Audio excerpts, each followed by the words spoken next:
നമസ്കാരം. തെന്നാലി രാമൻ കഥകളിലെ 36-ാമത്തെ കഥ, അവസാന ഭാഗം. ഒടുവിൽ ആ സമയവും വന്നു ചേർന്നു. തെന്നാലി രാമൻ്റെ ഇഹലോകവാസം അവസാനിക്കുന്ന സമയം. രാമൻ ചക്രവർത്തിയോട് ഇടഞ്ഞിട്ടുണ്ട്, അദ്ദേഹത്തെ പരിഹസിച്ചിട്ടുണ്ട്, കുടുക്കിൽപ്പെടുത്തിയിട്ടുമുണ്ട്. ചക്രവർത്തിക്കാണെങ്കിൽ രാമനോട് പലപ്പോഴും നീരസമുണ്ടായിട്ടുണ്ട്. അയാൾക്ക് ശിക്ഷ നൽകിയിട്ടുമുണ്ട്. എങ്കിലും അവർ തമ്മിൽ ഏറ്റവും അടുപ്പമായിരുന്നു. രാജഭക്തനും രാജസ്നേഹിയുമാണ് രാമൻ. പ്രജാവത്സലനും കാരുണ്യശീലനുമാണ് ചക്രവർത്തി. രാമൻ്റെ സാന്നിധ്യം തനിക്ക് വലിയൊരു നേട്ടമാണ്. അതായിരുന്നു ചക്രവർത്തിയുടെ വിശ്വാസം. ഒരു ദിവസം രാമൻ ഉദ്യാനത്തിൽ ഉലാത്തുകയായിരുന്നു. മരണം ഉദ്യാനത്തിൽ പതിയിരിക്കുന്നു എന്ന് അയാൾ അറിഞ്ഞില്ല. എവിടുന്നെന്നറിയില്ല, ഒരു സർപ്പം ഇഴഞ്ഞു വന്ന് അയാളെ ദംശിച്ചു. വിഷബാധയേറ്റ വിദൂഷകൻ വല്ലവിധവും വീട്ടിലെത്തി. തൻ്റെ മരണം താമസിയാതെ സംഭവിക്കും, അക്കാര്യം രാമന് തീർച്ചയായി. അപ്പോൾ അയാൾക്ക് ഏറ്റവും പ്രബലമായ ഒരാഗ്രഹമുണ്ടായി. മരിക്കുന്നതിന് മുമ്പ് ചക്രവർത്തിയെ ഒന്ന് കാണണം. അയാൾ ഒരു സ്നേഹിതനെ കൊട്ടാരത്തിലേക്ക് അയച്ചു. സ്നേഹിതൻ ചക്രവർത്തിയെ ചെന്ന് കണ്ടു. തമ്പുരാനെ, രാമനെ പാമ്പ് കടിച്ചു. മരിക്കാൻ ഇനി വലിയ താമസമുണ്ടാവുകയില്ല. അയാൾ തമ്പുരാനെ കാണാൻ അതിയായി ആഗ്രഹിക്കുന്നു, സ്നേഹിതൻ അറിയിച്ചു. അത് കേട്ട് ചക്രവർത്തി ഉറക്കെ ചിരിച്ചു. ചിരി അടക്കാൻ ശ്രമിച്ചിട്ട് സാധിക്കുന്നില്ല. രാമൻ മരിക്കാൻ ഇനി വലിയ താമസമുണ്ടാവുകയില്ല. അയാൾ തമ്പുരാനെ കാണാൻ കിടക്കുന്നു പോലും. മുമ്പ് 2 തവണ രാമൻ മരിച്ചതായി ഭാവിച്ചിരുന്നല്ലോ. 2 പ്രാവശ്യവും ചക്രവർത്തി കബളിപ്പിക്കപ്പെടുകയാണ് ചെയ്തത്. ആ ഓർമ്മ ചക്രവർത്തിക്കുമുണ്ട്. ഇതാ 3-ാം പ്രാവശ്യം തന്നെ കബളിപ്പിക്കാൻ രാമൻ ഒരുങ്ങുകയാണ്. അതായി അദ്ദേഹത്തിൻ്റെ വിശ്വാസം. ഹേ മനുഷ്യ, നിങ്ങൾ പോയി രാമനോട് പറയണം, ഇപ്രാവശ്യം അയാൾക്ക് എന്നെ പറ്റിക്കാൻ ഒക്കുകയില്ലെന്ന്. ചക്രവർത്തി പറഞ്ഞിട്ട് ചിരി തുടർന്നു. തമ്പുരാനെ, ഇപ്രാവശ്യം രാമനെ സർപ്പം കടിച്ചിരിക്കുകയാണ്. രാമൻ്റെ സ്നേഹിതൻ സത്യം അറിയിച്ചു. എങ്കിലും ചക്രവർത്തിക്ക് വിശ്വാസം വന്നില്ല. ഓരോ ദിക്കിൽ ഓരോന്ന്. ഇപ്രാവശ്യം വിഷബാധ. ഈ സൂത്രമെന്ന് എന്നോടെടുക്കണ്ട. നിങ്ങൾ ആ വിവരം രാമനോട് ചെന്ന് പറയൂ. ഒരു നിമിഷം ഇവിടെ നിൽക്കുകയും വേണ്ട, അദ്ദേഹം ആവശ്യപ്പെട്ടു. സ്നേഹിതൻ തിരിച്ചു ചെന്ന് രാമനോട് വിവരം പറഞ്ഞു. അപ്പോൾ രാമൻ്റെ ചിന്തകൾ ഒരു വഴിക്ക് പോയി. താനൊരു ഫലിതക്കാരനും കുസൃതിക്കാരനുമാണ്. എന്തു തന്നെ താൻ പറഞ്ഞാലും ആളുകൾ കാര്യമായി എടുക്കുകയില്ല.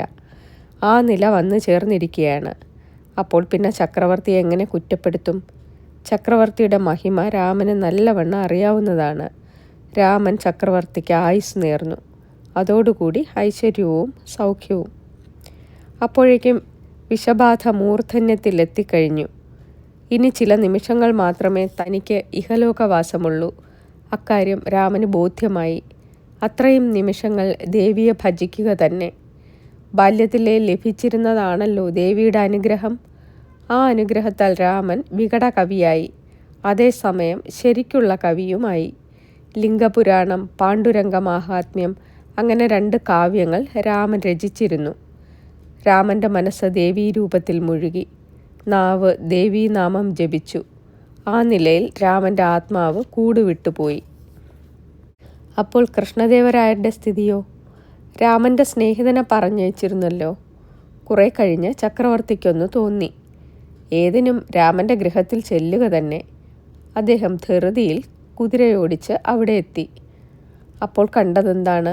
രാമൻ അനങ്ങാതെ കിടക്കുന്നു. അയാളുടെ ഭാര്യയും പുത്രനും വിങ്ങിക്കരയുന്നു. ഇതെല്ലാം പണ്ടത്തെ പോലെ വെറും അഭിനയമായിരിക്കണം.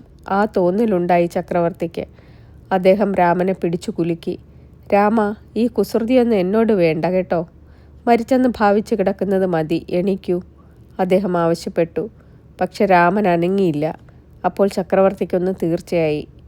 വാസ്തവത്തിൽ രാമൻ മരിച്ചത് തന്നെ. അദ്ദേഹം അതിയായി പരിതപിച്ചു. തന്നെ കാണണമെന്ന് രാമൻ ആഗ്രഹിച്ചിരുന്നു. പക്ഷെ താൻ ആഗ്രഹം നിറവേറ്റിയില്ല. തന്നെ കാണാതെ രാമൻ അന്ത്യശ്വാസം വലിച്ചു. ചക്രവർത്തിയുടെ കണ്ണുകളിൽ നിന്ന് ചുടുജലം ധാരധാരയായി ഒഴുകിയിറങ്ങി. അദ്ദേഹത്തിൻ്റെ സ്മരണ രാമൻ്റെ നേരം പോക്കുകളിൽ പറ്റിക്കൂടി. എത്ര പ്രാവശ്യമാണ് താൻ തലതല്ലി ചിരിച്ചത്. ആ കുസൃതികൾ രാമന് മാത്രമേ അതൊക്കെ ചെയ്യാനൊക്കൂ. രാമനില്ലായിരുന്നെങ്കിലോ തൻ്റെ ജീവിതം എത്ര വിരസമാകുമായിരുന്നു. രാമൻ്റെ നേരം പോക്കുകൾ ചിലപ്പോഴൊക്കെ തന്നെ ദേഷ്യപ്പെടുത്തിയിരുന്നു. തന്നെ മാത്രമല്ല, സേവകന്മാരിൽ പലരെയും. ചിലപ്പോൾ രാമൻ്റെ വികൃതികൾ അതിരുകടക്കുകയും ചെയ്തിട്ടുണ്ടായിരുന്നു. അതൊക്കെ ശരിയാണ്, സമ്മതിച്ചു. എങ്കിലും രാമൻ്റെ രാജഭക്തിയും രാജ്യഭക്തിയും നിസ്സീമമായിരുന്നു. എങ്ങനെയാണ് താൻ കൃതജ്ഞത രേഖപ്പെടുത്തുക? തെന്നാലി രാമൻ നിര്യാതനായിരിക്കുന്നു. ആ വാർത്ത രാജധാനിയിൽ കാട്ടുതീ പോലെ പടർന്നു പിടിച്ചു. ഒട്ടനേകം ജനങ്ങൾ രാമൻ്റെ വസതിയിൽ തിങ്ങിക്കൂടി. വിധിപ്രകാരമുള്ള കർമ്മങ്ങൾ നടന്നു. രാമൻ്റെ ശരീരം വിറക് കൂട്ടി ദഹിപ്പിച്ചു. ചക്രവർത്തി കൊട്ടാരത്തിൽ നിന്നും പ്രത്യേകം വരുത്തിയ ചന്ദന വിറക്.